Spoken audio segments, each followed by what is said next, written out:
మీ business ఏదైనా మీ ఊర్లో promotion చేయాలంటే అది సుమన్ టీవీతోనే సాధ్యం. ఇప్పుడే సంప్రదించండి.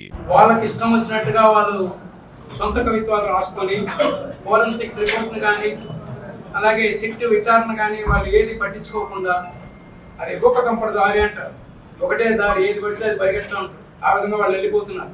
ఈ జగన్మోహన్ రెడ్డికి కానీ, వైవి సుబ్బారెడ్డికి కానీ, కరుణాకర్ రెడ్డికి కానీ, సోకాల్ లీడర్ల వైసీపీలో ఉన్న వాళ్ళందరికీ కూడా దేవుడి మీద భక్తి అంటే లేదు.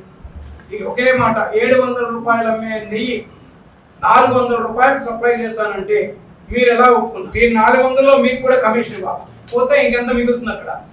ఈ కమిషన్ పోను 300కి సప్లై చేసినాడా, 250కి సప్లై చేసినాడా? ఈ కల్తీ కాకుండా ఎలా ఉంటుంది? ఈ రోజు పెట్టిన రిపోర్ట్ని ఇది ఎందుకంటే ప్రజలు గుర్తించాలి దీన్ని. మేము ఎంతసేపు మాట్లాడినా కూడా మనం 700 మన ఇంటికి నెయ్యి తెచ్చుకుంటా ఉంటే వాళ్ళకి ఎలా సప్లై చేయబడుతుంది కదా? దీన్ని ప్రజలందరికీ గుర్తించాలా. 400 రూపాయలకి ఎలా తెచ్చారు, వాళ్ళ కమిషన్లు ఎంత తీసుకున్నారు, ఎంత కల్తీ జరిగిందని మీరందరూ కూడా గుర్తించి ప్రజలకు తెలియజేస్తుందిగా మీడియాను కోరుకుంటూ మీకు అందరికీ కూడా ధన్యవాదాలు. జై హింద్, జై తెలుగుదేశం, జై చంద్రబాబు, జై నాగలక్ష్మి. గత 3.5 సంవత్సరాల కన్నా ఈరోజు హాట్ టాపిక్గా నడుస్తూ ఉండేది తిరుమల తిరుపతి దేవస్థానంలో నెయ్యి అక్రమాల పైన, కల్తీ నెయ్యి. దాని హిస్టరీ ఒకసారి ఆలోచిస్తే చిత్తూరు డైరీ చైర్మన్గా ఉన్నప్పుడు 120 టన్నులు ఒక నెలకు మేము సప్లై చేసుకోవాలి. అది కూడా ఎంత అంటే 120 డిగ్రీస్ టెంపరేచర్లో హీట్ చేసి కానీ ఇస్తే ఆ లడ్డు నాణ్యత బాగుండేది. అది విదేశాలకు కూడా తీసుకొని పోయేటప్పుడు చేసేది. సిఎఫ్టిఆర్ఐ అని మైసూరులో ఒక research institution, central food research institution, దాన్ని వాళ్ళని రమ్మని చెప్పి మాకు లడ్డు స్టాండ్ ఎక్కువ రోజులు ఉండాలంటే ఏం చేయాలంటే 120 డిగ్రీస్ టెంపరేచర్లో నెయ్యిని మరగబెట్టి పంపిస్తే డెఫినెట్గా టేస్టు మరి అదేవిధంగా స్మెల్ కూడా చాలా బాగుంటుంది అని చేసాం. సుమారు 240 కోట్లు కిక్ బ్యాక్ జరిగింది అనేది వాస్తవంగా తెలిసింది. అది మనం చెప్పింది కాదు, ఏదో మా చిత్తూరు ఎమ్మెల్యేనో మా రవినో ఇంకొకరో చెప్పింది కాదు. కేవలం సిబిఐ వాళ్ళు ఎంక్వైరీ చేసి వాళ్ళని చెప్పారు. ఒకసారి నెయ్యి యార్ డైరీ, బోలేబాబా డైరీ నుంచి వస్తే రిజెక్ట్ అయింది. రిజెక్ట్ అయితే మళ్ళీ అదే నెయ్యి యార్ డైరీ దిండిగల్ల నుంచి వచ్చింది. మళ్ళీ అది కూడా రిజెక్ట్ అయితే వైష్ణవి డైరీ అని కాళశ్రీ కాన్స్టిట్యూన్సీలో పొనుబాక అక్కడి నుంచి వచ్చింది. దాన్ని యాక్సెప్ట్ చేసి సేమ్ నెయ్యి ట్యాంకర్లో మారింది అంతే. అక్కడ అట్లాంటి దాన్ని చేసి దాంట్లో మరి రిజెక్ట్ అయినప్పుడు వాళ్ళు ఎవరిని సంప్రదించారంటే అప్పుడున్న చైర్మన్ మరి వైవి సుబ్బారెడ్డి గారిని సంప్రదించే ముందు వాళ్ళ కూడా అమౌంట్ ట్రాన్స్ఫర్ అయ్యింది అనేది ఈరోజు సిబిఐ ఎంక్వైరీలో వచ్చింది. మేము చెప్పేది కాదు, సిబిఐ ఎంక్వైరీలో వచ్చింది. ఏ పరిస్థితుల్లోనూ అప్పుడున్న చైర్మన్ కానీ ఈఓలు కానీ దీన్ని అరెస్టు చేసి ఇమ్మీడియట్ గా వాళ్ళ పైన మరి ఆ ఎంక్వైరీని కంటిన్యూ చేసి వాళ్ళని జైలుకు పంపించాలి. ఈ విధంగా మరి హిందువుల మనోభావాలు దెబ్బతినకుండా ఉండాలంటే ఎవరైతే తప్పు చేశారో వాళ్ళని కంపల్సరీగా శిక్షించాలనేది మా డిమాండ్. Thank you. దేవస్థానం, ఆ దేవస్థానం మీద, ఆ ట్రస్ట్ బోర్డు మీద ఈరోజు ప్రపంచవ్యాప్తంగా ఉన్న వెంకటేశ్వర స్వామి భక్తులకు చాలా గౌరవం ఉండేది. బోర్డు సభ్యులైనా, బోర్డు చైర్మన్ అయినా ధర్మకర్తలుగా ఉండి స్వామివారి పవిత్రతను, స్వామివారి కైంకర్యాలను, స్వామివారి భక్తుల మనోభావాలను గౌరవిస్తూ తదనుగుణంగా ఆ బోర్డు నిర్ణయాలు తీసుకొని స్వామివారి పవిత్రతను, ఆయన యొక్క ఏదైతే మనం పిలుస్తున్నామో దశ దిశలో వ్యాపింపజేయడానికి వేస్తున్న బోర్డులు.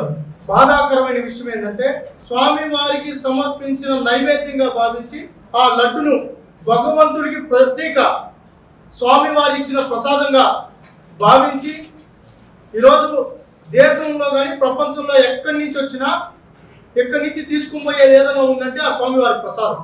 గత ప్రభుత్వం జగన్మోహన్ రెడ్డి అతని సొంత బాబాయ్, ఆ బాబాయిని ఆ గుడికి ట్రస్ట్ చైర్మన్ చేశాడు. చేయడం ఆ రోజు నుంచి వివాదాలు మొదలైంది. దోచుకోవడం, దాచుకోవడంగా ప్రక్రియ మొదలుపెట్టారు. స్వామివారంటే భయం లేదు, స్వామివారంటే భక్తి లేదు. స్వామివారి లడ్డు క్వాలిటీ తగ్గిపోతోంది. ఈరోజు స్వామివారి ప్రసాదం నాణ్యత లోపించింది.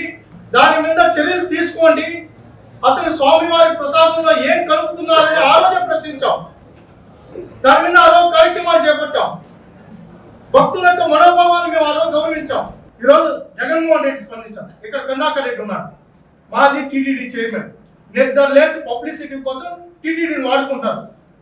ఈ ఎవరైతే ఆ కరుణాకర్ రెడ్డి ఉన్నాడు, కరుణాకర్ రెడ్డి ఈరోజు ప్రెస్ మీట్ పెట్టు. నీకు దమ్ముంటే ప్రెస్ మీట్ పెట్టు. అజయ్ ఎవరో మాకు తెలియదని చెప్పు. వైవీఎస్ సుబ్బారెడ్డి 13వ తేదీ వస్తున్నాడు విచారణకి. ఈరోజు ఆ 13 వచ్చే విచారణలో అజయ్ అనేవాడు నాకు తెలియదని చెప్పండి. బోలే బాబా ఎవరో తెలియదని చెప్పండి. ఆధారాలతో కూడా ఈరోజు సేకరించారు. ఈరోజు ఒక పక్క కరుణాకర్ రెడ్డి ఏమో ఆ పరకామణి దాంట్లో తగులుకుంటాడు, ఈ వైవి సుబ్బారెడ్డి ఏమో నెయ్యి దాంట్లో తగులుకుంటారు. ఈ మూలాలన్నీ ఎక్కడున్నాయంటే తాడేపల్లి కోపలో ఉన్నాయి. దీని డీల్స్ అన్ని చేసింది జగన్మోహన్ రెడ్డి. వైవి సుబ్బారెడ్డి వాటా ఎంతో చెప్పాలి, కరుణాకర్ రెడ్డి వాటా ఎంతో చెప్పాలి. ఇక్కడ పెద్దిరెడ్డి రామచంద్రారెడ్డి కూడా ఆ రోజు పెద్ద మాటలు మాట్లాడాడు. ఏం మాట్లాడాడు?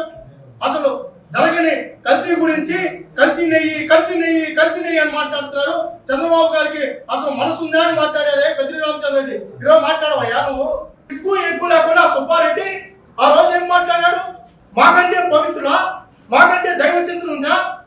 అసలు మేము నిద్ర లేస్తే స్వామివారి భక్తులు అని చెప్పి పులేశాలు వేశారు. సరే, అధికారం ఉంది, అధికారం మనంతో స్వామివారి తెలియబెట్టుకున్నారు. స్వామివారిని వాళ్ళు ప్రతిపక్షం కూడా కాదు, డిపాజిట్ లేకుండా తీసుకుని కూర్చోబెట్టారు. ఆ రోజు భక్తుల మనోభావాలు గౌరవించి ఆ రోజు లడ్డు మీద ఆ రోజు చెప్పాం. ఆ రోజు నెయ్యి కల్తీ ఉంది అనేసి మేము అధికారంలోకి వచ్చిన తర్వాత ఆ రోజు ఆ ట్యాంకును పట్టించిన తర్వాత ఆ ట్యాంకులో కల్తీ నెయ్యి ఉంది.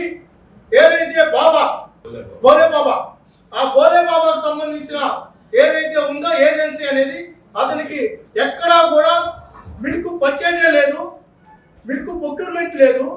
దాని ద్వారా అసలు నెయ్యి ప్రొక్యూర్మెంటే చేయనప్పుడు నెయ్యి ఎలా అది ప్రొడ్యూస్ చేశారు, ఆ నెయ్యి ఎలా సప్లై చేశారు? వాళ్ళకి అసలు అది కంపెనీయే కాదు, అది బోఫోర్స్ కంపెనీ లాగా ఉంది. ఆ కంపెనీ ఎలా వీళ్ళు అగ్రిమెంట్ చేసుకున్నారని చెప్పి ఆ రోజు మేము అడగడం జరిగింది. ఏదైతే సిబిఐని కూడా భాగస్వామ్యం చేస్తూ సిట్ వేయమని చెప్పారు. ఈరోజు ఆ సిట్టు ఏదైతే ఆ రోజు స్వాగతించారు కదా, వీళ్ళు సిట్టును స్వాగతిస్తున్నాం, సిబిఐని దాంట్లో భాగస్వామ్యం చేస్తున్న దానికి నిజాలు తెలుస్తాయని చెప్పారు.